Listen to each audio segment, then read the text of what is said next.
Hi everyone. Today we're going to study measures of variation. And these measures are range, variance, and standard deviation. Let us define measures of variation. This is sometimes called measures of dispersion.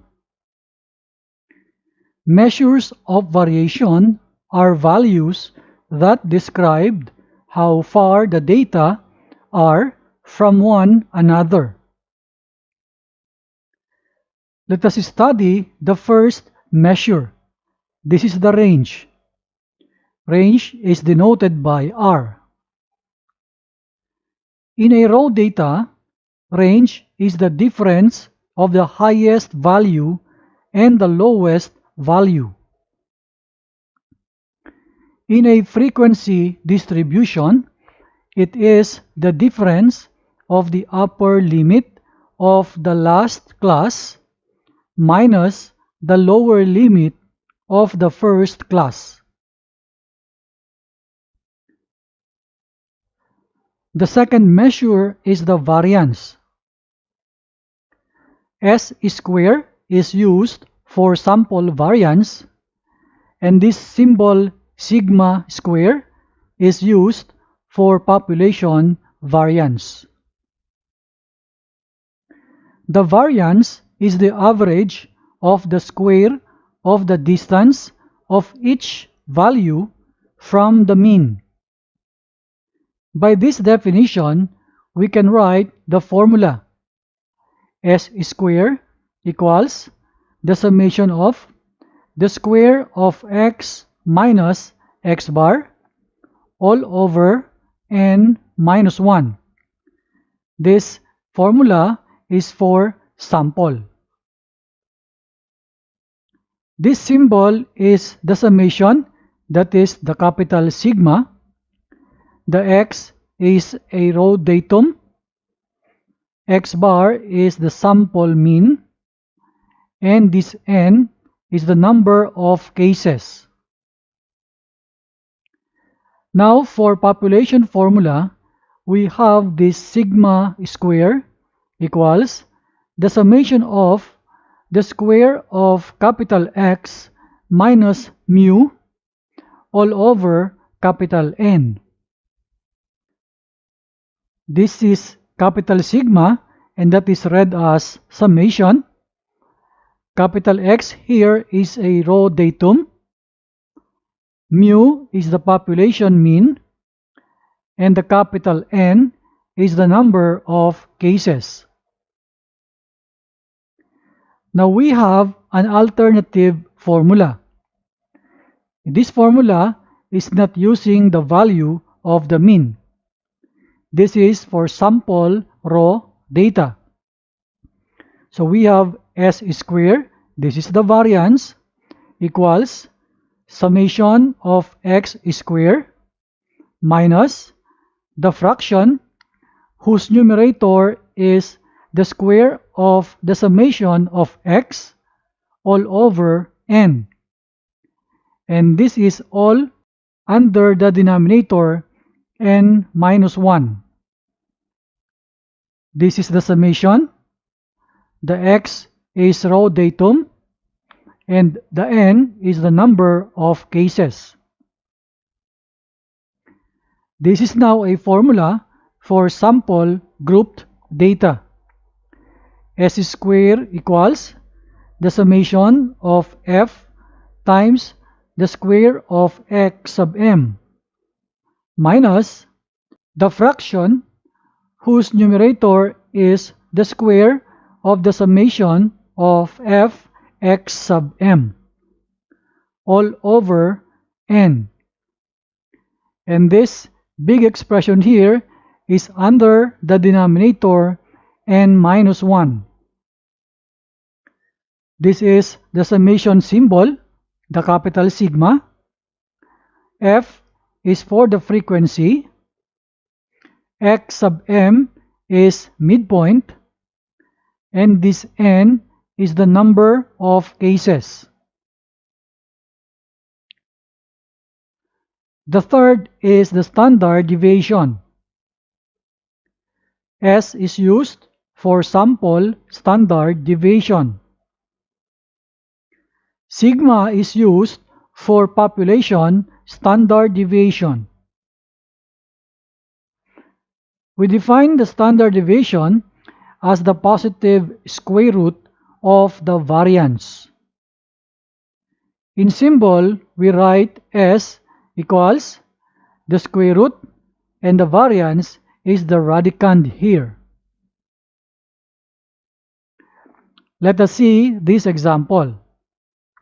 Find the range, variance, and standard deviation of the distribution below. We have here two columns. The first column is the class intervals, and we have 1, 2, 3, 4, 5, 6 classes. The second column is the frequency, denoted by F. We have 3, 6, 7, 9, 10, and 4 frequencies for the classes respectively. The total of the frequency is N equals 39. Let us solve for the range, and this is the formula. Upper limit sub L. It means upper limit of the last class minus lower limit sub F, lower limit of the first class. So we have here 45.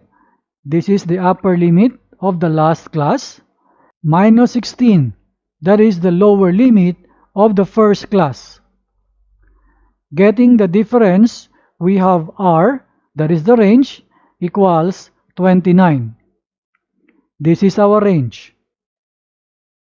Next, let us solve for the variance. In this video, let us use this formula. If we use this formula, we need to add 4 more columns in our table here. Here are the 4 columns. Let us study each column.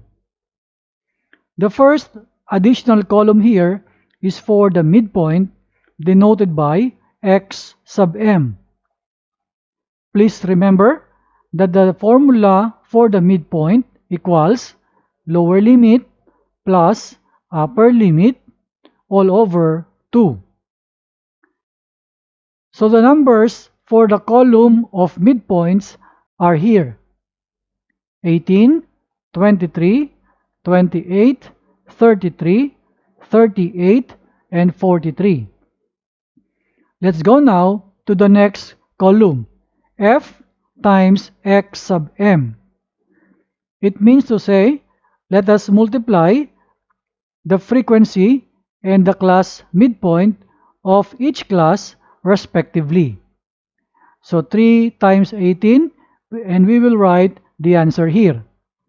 The answer is 54, followed by 138, then 196, then 297, 380, and the last is 172. After that, let us take the total of this column, and that is 1237. This is the summation of this column F x sub m. The next column is the square of x sub m. It means we need to square the midpoint respectively. So it means for the first blank, we need to write here the 18 square. So the numbers will be 324, 529, 784, 1089, 1444, and 1849. Going to the last column, this is F times the square of x sub m. It means we need to multiply the frequency and the numbers of this column respectively. So 3 times 324, we will write the answer here.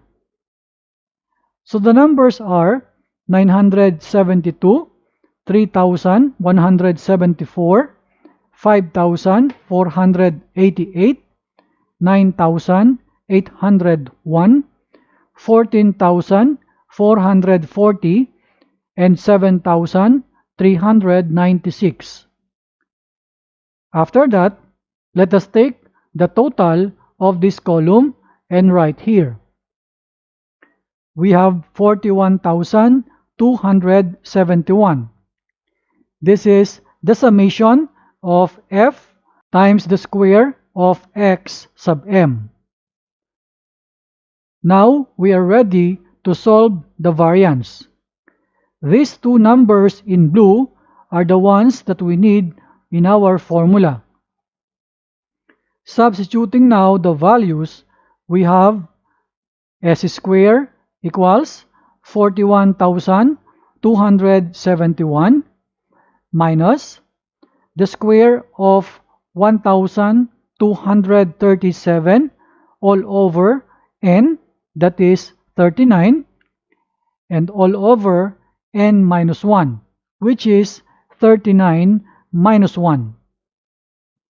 Simplifying further, we have now this fraction here is simplified into 39,235.1.